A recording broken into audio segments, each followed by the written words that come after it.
Hello everyone, welcome to our channel tech थ्रस। इस video के माध्यम से हम देखने वाले हैं एडिटोरियल करंट अफेयर का, जो कि आज का मेरा टॉपिक होगा न्यूज़ एट द रेट 365। इस एडिटोरियल करंट अफेयर में हम जनवरी 2024 से लेकर के अप टू नवंबर, मतलब कि नवंबर लास्ट तक 2024 तक हम पूरे करंट अफेयर को कवर करने वाले हैं। और इस बुक को जो है आप जितने भी करंट अफेयर सेशन वाले एग्ज़ाम में पूछे जाते हैं उसमें बहुत ही इफ़ेक्टिव साबित होता है, क्योंकि पिछले एएलपी की एग्ज़ाम में ये बुक से बहुत सारे क्वेश्चन देखने को मिला भी है। और इसमें हम फर्स्ट क्वेश्चन देखने की कोशिश करते हैं। तो इसमें जो है डेली जो है दो पार्ट को कवर किया जाएगा। एक पार्ट आपको जो है इससे मिलते जाएगा और एक पार्ट जो है आपको मंथ वाइज जो है करंट अफेयर इसमें मिलते जाएगा। तो इस डेली इसको 2 बार कवर कर करके जल्द ही इसको ख़त्म करने की कोशिश की जाएगी। तो देखते हैं, सबसे फर्स्ट ऑफ ऑल हम इसके बारे में चर्चा करने वाले। फर्स्ट ऑफ ऑल हम देखने वाले हैं G20 शिखर सम्मेलन 2024। तो 2024 में G20 शिखर सम्मेलन कहाँ पे हुआ है? तो 18 और 19 नवंबर को G20 शिखर सम्मेलन 2024 ब्राज़ील के रियो डी जेनेरियो के आधुनिक कला संग्रहालय में संपन्न हुआ। तो कहाँ में हुआ है? तो G20 शिखर सम्मेलन 18 से 19 नवंबर को G20 शिखर सम्मेलन 2024 कहाँ में हुआ है? तो ब्राज़ील में हुआ है। और 2024 बोलते हैं, 2023 वाले कहाँ में हुआ था? तो 2023 वाले आपका इंडिया में हुआ था। नेक्स्ट देखते हैं लाइन इसमें।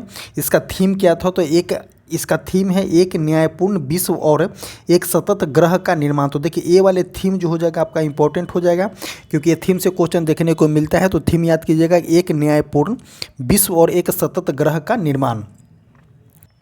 रियो डी जेनेरियो के मुख्य बिंदु देखेंगे, मेन पॉइंट देखेंगे कि क्या इस पे चर्चा किया गया है।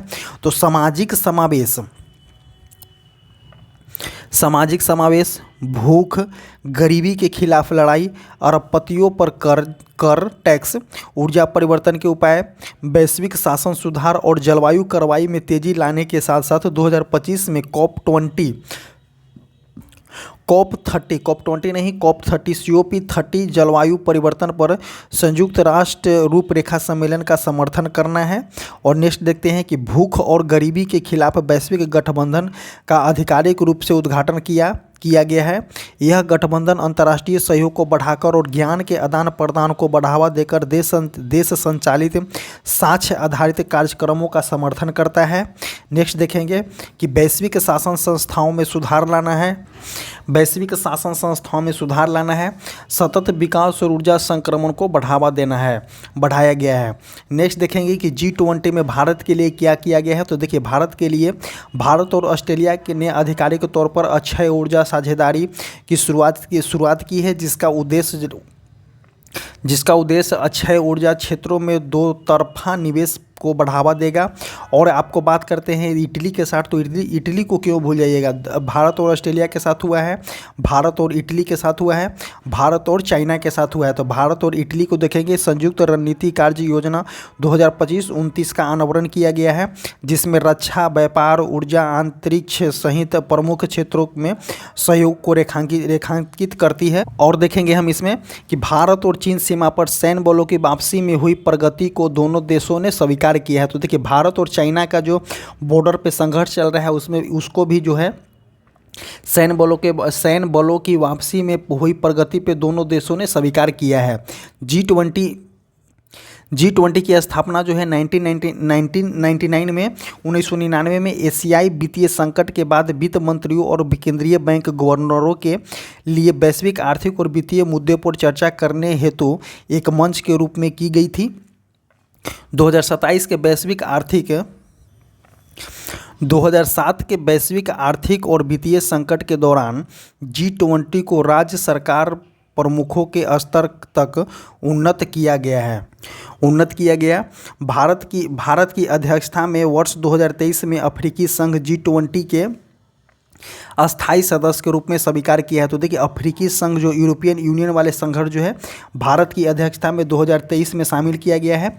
और वर्ष 2025 और 2026 में G20 की अध्यक्षता जो है 2025 में G20 की अध्यक्षता जो है साउथ अफ्रीका और 2026 में जो है यूएसए की करने की मेजबानी सौंपी गई है। नेक्स्ट देखेंगे हम यहाँ पे अमेरिकी राष्ट्रपति चुनाव 2024 के। तो हाल ही में अमेरिका में राष्ट्रपति चुनाव संपन्न हुआ, जिसमें रिपब्लिकन पार्टी के उम्मीदवार डोनाल्ड ट्रंप को जीत मिली। बहुत ही बधाई हो इनकी। और डोनाल्ड ट्रंप अमेरिका के 47वें राष्ट्रपति होंगे, जबकि जेड वेंस जो हैं उपराष्ट्रपति के रूप में चुने गए हैं। तो इनका नाम याद कीजिएगा। डोनाल्ड ट्रंप तो बहुत ही सुर्खियों में रहते हैं, तो इनका नाम तो आप जरूर याद कर लीजिएगा। लेकिन जेड वेंस जो है उपराष्ट्रपति अमेरिका के होने वाली हैं, तो इनका जो नाम याद कर लीजिएगा। नेक्स्ट देखते हैं हम इससे कि 132 सालों में, सबसे पहली बात होता है कि 132 सालों में डोनाल्ड ट्रंप दूसरा गैर लगातार, मतलब कि जैसे कि डोनाल्ड ट्रंप जो है गैर लगातार बोले तो इसके पहले सरकार किसका था? इसके पहले सरकार किसका था? तो जॉन बाइडेन का था। तो जॉन बाइडेन के पहले सरकार किसका था? तो डोनाल्ड ट्रंप का था। और फिर जो है ट्रंप का सरकार आ गया है। तो डोनाल्ड ट्रंप जो है गैर लगातार कार्यकाल जीतने वाले पहले राष्ट्रपति हैं। और 1892 में ग्रोवर क्लीवलैंड के बाद ऐसा करने वाले दूसरे राष्ट्रपति हो गए हैं। और नेक्स्ट देखते हैं कि डोनाल्ड ट्रंप जो है अमेरिका के निर्वाचित होने वाले सबसे उम्रदराज 78 वर्ष के राष्ट्रपति बन गए हैं। पूर्व अमेरिकी कांग्रेस सदस्य लेफ्टिनेंट कर्नल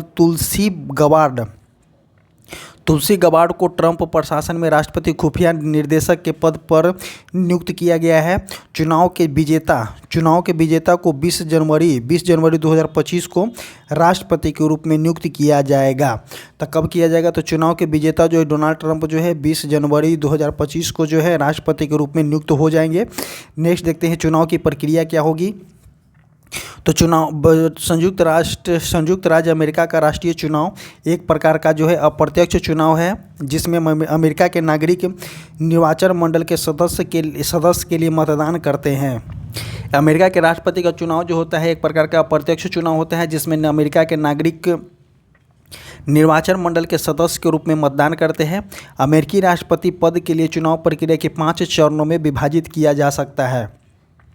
कितने चरणों में? 5 चरणों में। तो पहला चरण हो जाएगा प्राइमरी और कॉकस, दूसरा चरण हो जाएगा राष्ट्रीय संवहन, तीसरा चरण हो जाएगा चुनाव प्रचार, चौथा चरण हो जाएगा आम चुनाव और पांचवा हो जाएगा आपका निर्वाचक मंडल। तो देखिए प्राइमरी और कॉकस में क्या होता है? तो प्राइमरी और कॉकस रिपब्लिकन एवं डेमोक्रेटिक पार्टी अपने अपने प्रत्याशियों को चुनने के लिए प्रत्येक राज्य में प्राइमरी चुनाव और कॉकस आयोजित करते हैं। जो 5 चरणों में बांटा गया है प्राइमरी और कॉकस को, तो रिपब्लिकन और डेमोक्रेटिक के पार्टी अपने अपने प्रत्याशी को चुनने के लिए प्रत्येक राज्य में प्राइमरी चुनाव और कॉकस आयोजित करते हैं। सेकंड क्या हो जाएगा? राष्ट्रीय सम्मेलन। तो राष्ट्रपति पद के उम्मीदवारों का आधिकारिक नामांकन होता है। नेक्स्ट हो जाएगा आपका निर्वाचक मंडल क्या बोला गया है? प्रत्येक राज्य में निर्वाचकों की एक निश्चित संख्या होती है तथा किसी उम्मीदवार को जीतने के लिए 538 में से 270 निर्वाचक मतों की आवश्यकता होती है। तो टोटल कितना होता है? 538 में से 270 निर्वाचक मतों की आवश्यकता होती है। रिपब्लिकन पार्टी को जो है 50.4% मत और 312 निर्वाचक मत प्राप्त हुए हैं, जबकि डेमोक्रेटिक पार्टी को 48% मत और 225 निर्वाचक मत प्राप्त हुए हैं। और इसमें देखते हैं नोट क्या बोला गया है। अमेरिका में निर्वाचन मंडल प्रणाली का उपयोग किया जाता है जबकि भारत में संसदीय प्रणाली का उपयोग किया जाता है। नेक्स्ट देखेंगे पात्रता क्या होता है, मतलब कि यूएसए का जन्मजात नागरिक होना चाहिए, 14 वर्षों से यूएसए का निवासी होना चाहिए, कम से कम उम्र जो होना चाहिए 35 वर्ष होना चाहिए। नेक्स्ट देखेंगे 16वां ब्रिक्स शिखर सम्मेलन देखेंगे। इसमें हम 16वां ब्रिक्स शिखर सम्मेलन देखेंगे। 22 से लेकर के 24 अक्टूबर 2024 तक रूस के कजान शहर में, इसको याद कीजिएगा कहाँ में आयोजित किया गया है? तो रूस के कजान शहर में ब्रिक्स देशों का 16वां शिखर सम्मेलन सफलतापूर्वक संपन्न हुआ है। इसका विषय था न्याय संगत वैश्विक विकास एवं सुरक्षा के लिए बहुपक्षवाद को मजबूत करना। नेक्स्ट देखते हैं हम इससे कि कजान घोषणा पत्र में क्या था। तो व्यापार बाधाओं को कम करने के लिए सीमा पार भुगतान के लिए अस्थायी मुद्राओं को बढ़ावा देना, ब्रिक्स अनाज एक्सचेंज, ब्रिक्स जो है अनाज विनिमय और ब्रिक्स सीमा पार भुगतान प्रणाली की स्थापना की संभावना तलाशने के लिए समझौता। नेक्स्ट देखते हैं से थर्ड पॉइंट कौन सा है, तो ब्रिक्स के विस्तार के लिए 13 देशों को आमंत्रित किया गया है। तो देखिए ब्रिक्स के विस्तार के लिए आपको जो है 13 देशों को आमंत्रित किया गया है, जिसमें आपका हो जाएगा क्यूबा, बोलीविया, बेलारूस, तुर्की, Algeria, Nigeria, Uganda, Indonesia, Malaysia, Thailand, Vietnam, Kazakhstan और उज्बेकिस्तान। तो इसके विस्तार के लिए कितने देशों को, तो 13 देश को जो है आमंत्रित किया गया है। नेक्स्ट देखेंगे अंतर्राष्ट्रीय बिग कैट एलायंस बनाने की भारत की पहल को मान्यता दी गई है। नेक्स्ट देखेंगे ब्रिक्स शब्द का आविष्कार जो है ब्रिटिश शास्त्री जिम ओ नील, इसको याद कीजिएगा कि ब्रिक्स शब्द का आविष्कार जो है ब्रिटिश शास्त्री जिम ओ नील ने 2021 में उभरती अर्थव्यवस्था को प्रतिनिधित्व करने के लिए किया था। वर्ष 2006 में समूह में सर्वप्रथम औपचारिक शिखर सम्मेलन आयोजित किया गया। वर्ष 2010 में जो है अफ्रीका इसमें शामिल हुआ है। वर्ष 2010 में जो अफ्रीका भी इसमें शामिल हुआ है।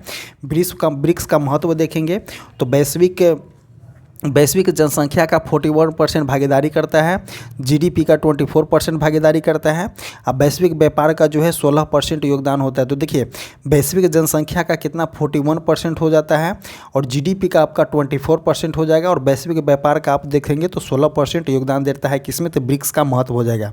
अब देखेंगे बिहार का पहला ड्राई पोर्ट, तो ड्राई पोर्ट क्या होता है इसके ऊपर भी हम चर्चा करने वाले। बिहार का सबसे पहला ड्राई पोर्ट देखेंगे तो बिहार के उद्योग मंत्री नीतीश मिश्रा, इनका नाम याद कीजिएगा क्योंकि सुर्खियों में है। तो बिहार के उद्योग मंत्री नीतीश मिश्रा ने बिहार में राज्य के पहला शुष्क बंदरगाह का उद्घाटन किया है। इस सुविधा का उद्देश्य वेयर हाउसिंग, सीमा शुल्क सेवाओं में मल्टी मॉडल के जरिए लॉजिस्टिक को बढ़ावा देने की बात की गई है। इसका मुख्य मेन पॉइंट देखेंगे, उद्घाटन वाले दिन में 90 कंटेनरों को पहली खेप भेजी गई।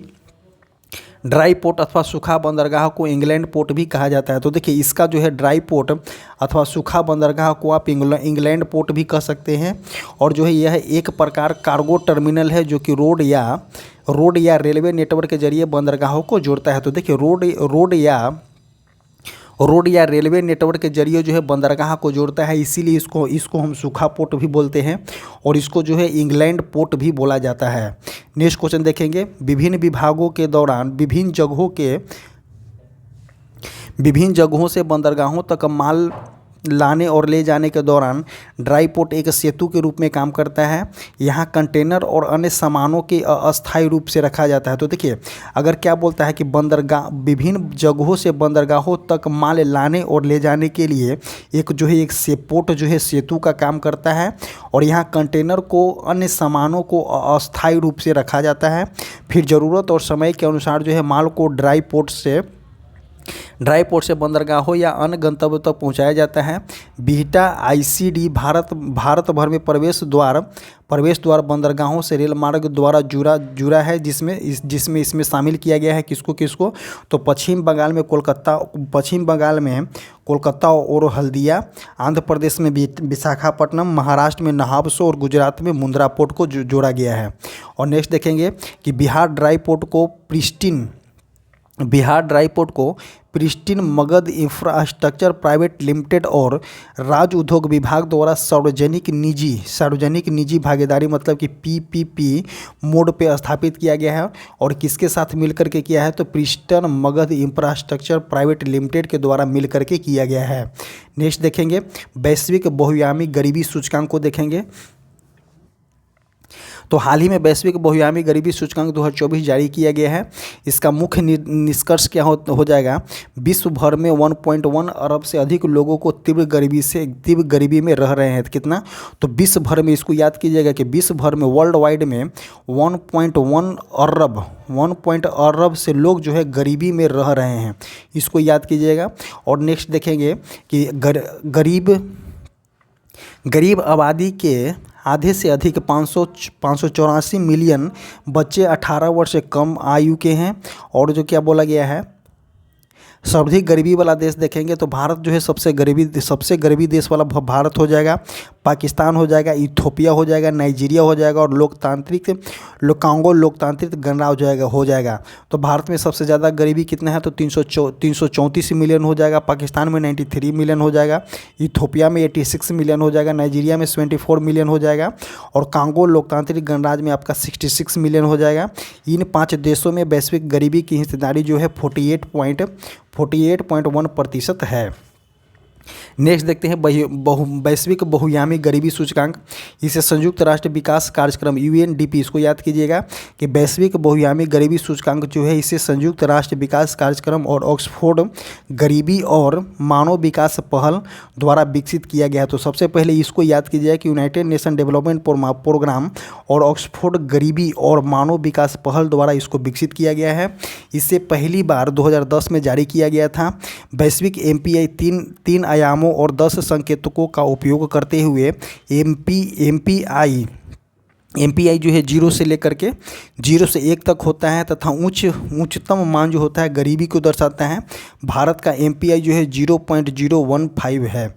भारत का MPI कितना है तो इस पॉइंट को याद कीजिए कि भारत का MPI कितना है 0.015 है और इसको जो है United Nation Development Programme Oxford गरीबी और मानव विकास पहल के द्वारा जो है जारी किया जाता है और सबसे पहले इसको जारी किया गया था 2010 में। और भारत में सबसे ज़्यादा गरीबी की बात करते हैं,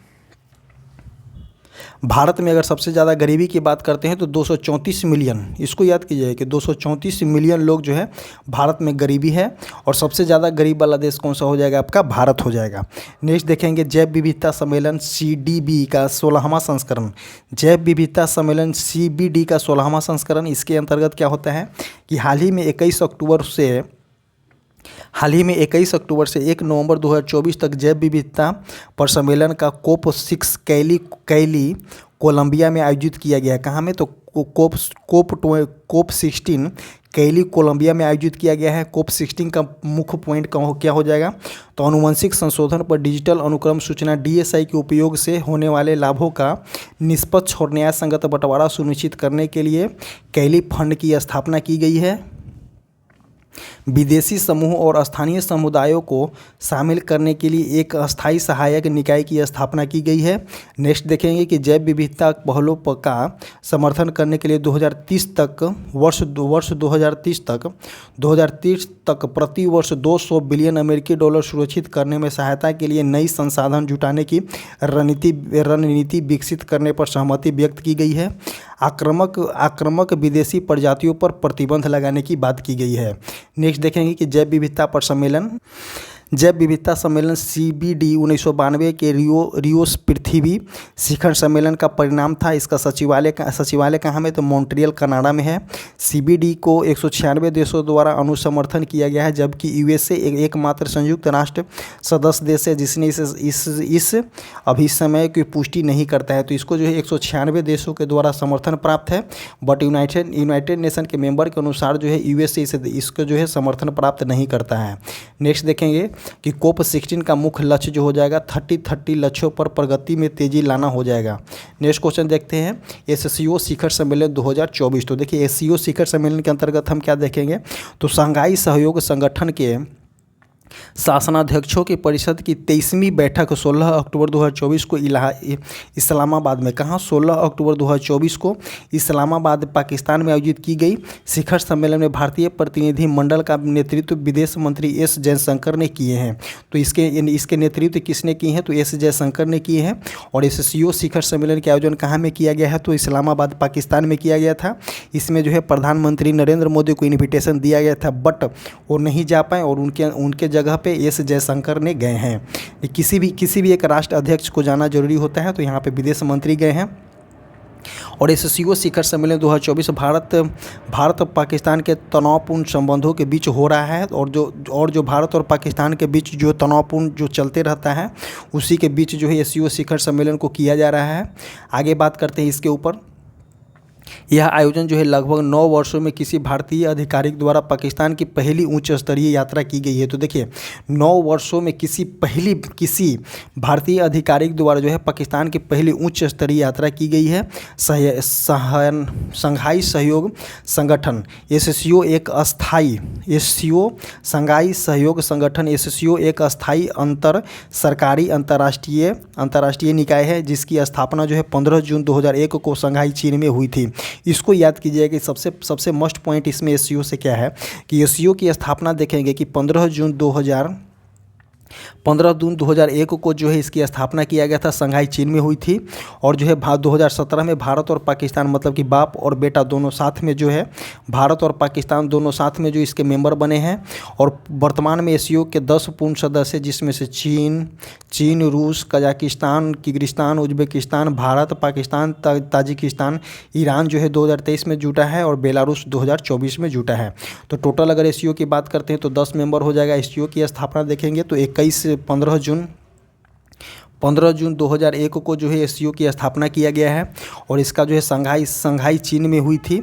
और 2017 में जो है भारत और पाकिस्तान दोनों मिलकर के भाग लिए थे एससीओ में मेंबर बने हैं।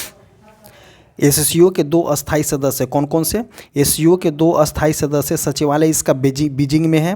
ताशकंद के क्षेत्रीय आतंकवादी विरोधी संरचनाओं की कार्यकारी समिति जो क्षेत्रीय सुरक्षा और आतंकवादी विरोधी प्रयासों पर ध्यान केंद्रित करता है, ये क्या हो जाएगा? एससीओ का क्या बोलता है कि आतंकवाद विरोधी प्रयासों पर ध्यान केंद्रित करता है, बट वही देश में किया जा रहा है जहाँ पे आतंकवाद का फैक्ट्री है। देखिए आगे क्या होता है। नेक्स्ट देखेंगे हम कि 5 नई भाषाओं को जो है शास्त्रीय भाषा का दर्जा दिया गया है। जैसे कि हम आपको जो है सेट करा रहे थे तो उसमें हम बोले थे कि 5 नई भाषाओं को जो है शास्त्रीय भाषा का दर्जा दिया गया है। और टोटल अगर भाषा की बात बोलते हैं तो टोटल 11 भाषा को जो है शास्त्रीय भाषा का दर्जा दिया जा चुका है अभी तक। नेक्स्ट देखेंगे कि हाल ही में केंद्रीय मंत्रिमंडल ने 3 अक्टूबर 2024 को मराठी, पाली, प्राकृतिक, असमिया, बंगाली भाषाओं को शास्त्रीय भाषा का दर्जा देने को मंजूरी दे दी है। तो कौन कौन से भाषा हो जाएगा? मराठी भाषा हो जाएगा, उसके बाद पाली भाषा हो जाएगा, प्राकृतिक भाषा हो जाएगा, असमिया भाषा हो जाएगा और बंगाली भाषा को जो है शास्त्रीय भाषा की दर्जा देने की मंजूरी दे दी गई है। और किसके द्वारा? तो केंद्रीय मंत्रिमंडल के द्वारा।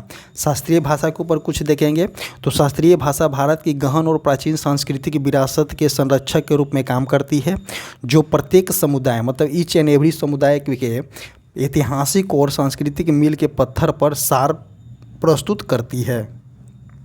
इसका पृष्ठभूमि देखेंगे तो भारत सरकार ने 2024 में शास्त्रीय भाषा के रूप में भाषाओं की एक नई श्रेणी भारत सरकार ने 2004 में शास्त्रीय भाषाओं के रूप में भाषाओं की एक नई श्रेणी बनाने का निर्णय लिया था। इसके अंतर्गत देखेंगे कि शास्त्रीय भाषा के दर्जा के लिए निम्नलिखित मानदंडों के निर्धारित किया गया है। अब ये निम्नलिखित मानदंड कौन कौन से हैं? तो इसके अंतर्गत इसके प्रारंभिक ग्रंथों में मिलना होना चाहिए, अभिलेखों में साक्ष्य होना चाहिए, इतिहास के अत्यधिक प्राचीनतम और 1000 वर्ष से अधिक पुरानी भाषा होनी चाहिए। नेक्स्ट देखेंगे प्राचीन साहित्य ग्रंथों का एक संग्रह होना चाहिए जिसे वक्ताओं की पीढ़ी द्वारा एक मूल्यवान विरासत माना जाता है। नेक्स्ट देखेंगे 3rd नंबर कौन सा है? साहित्यिक परंपरा मौलिक होनी चाहिए और किसी अन्य भाषा समुदाय से उधार नहीं ली गई होनी चाहिए। तो देखिए साहित्यिक भाषा मौलिक होना चाहिए, मतलब कि मौलिक होना चाहिए और किसी अन्य भाषा से जो है उधार नहीं लेना होना चाहिए। तो इसके ऊपर आपको शास्त्रीय भाषा की दर्जा दी जाएगी। नेक्स्ट देखेंगे शास्त्रीय भाषा और साहित्य आधुनिक भाषा के भिन्न होने के कारण शास्त्रीय भाषा और उसके बाद के रूप में उसकी शाखाओं के बीच एक विसंगत भी हो सकती है। शास्त्रीय भाषाएं क्रमशः तमिल, संस्कृत, तेलुगु, कन्नड़, मलयालम और उड़ीसा है। तमिल को 2004 में दिया गया है, संस्कृत को 2005 में दिया गया है, तेलुगु और कन्नड़ को 2008 में दिया गया है, मलयालम को 2013 में दिया गया है और उड़िया को 2014 में दिया गया है। और 2024 में जो है 5 भाषाओं की दर्जा दे दी गई शास्त्रीय भाषा में। तो अभी टोटल भाषा कितना हो जाएगा? 11 हो जाएगा। 5 5 नवीन भाषाओं को शास्त्रीय भाषा का दर्जा मिलने के बाद अब कुल शास्त्रीय भाषाओं की संख्या कितना हो गया है? 11 हो गया है। भाषाओं से संबंधित राज्य कौन को देख लेंगे तो मराठी कहाँ में बोला जाता है? तो महाराष्ट्र में बोला जाता है। बिहार, उत्तर प्रदेश और मध्य प्रदेश में पाली और प्राकृतिक भाषा प्रचलित है। पश्चिम बंगाल में बंगाली प्रचलित है और असम में असमिया प्रचलित है। तो आप इस भाषा को देख सकते हैं। इस भाषा को आप मेमोराइज कर लीजिएगा, आपको किसी न किसी एग्जाम में आपको देखने को जरूर मिलेगा। और इस भाषा जो है शास्त्रीय, भारत के शास्त्रीय भाषाएं को देख लेंगे हम तो तमिल को सबसे पहले आपको 2004 में दिया गया था, संस्कृत को आपको 2005 में दिया गया था, तेलुगु और कन्नड़ को आपको 2008 में दिया गया था, मलयालम को आपको 2013 में दिया गया है और उड़िया को आपको 2014 में दिया गया है। तो इस भाषा को जो है आप इसका जो है डेट याद, आप इस भाषा को जो है ईयर याद कर लीजिएगा, ईयर, क्योंकि एग्जाम में जो है क्वेश्चन आपको देखने को मिलेंगे ईयर से। और टोटल भाषाओं 11 हो जाएगा और न्यू वाले भाषा जो 5 है उसको भी याद कर लीजिएगा, मराठी, पाली, प्राकृत, बंगाली और असमिया। नेक्स्ट लाइन देखते हैं।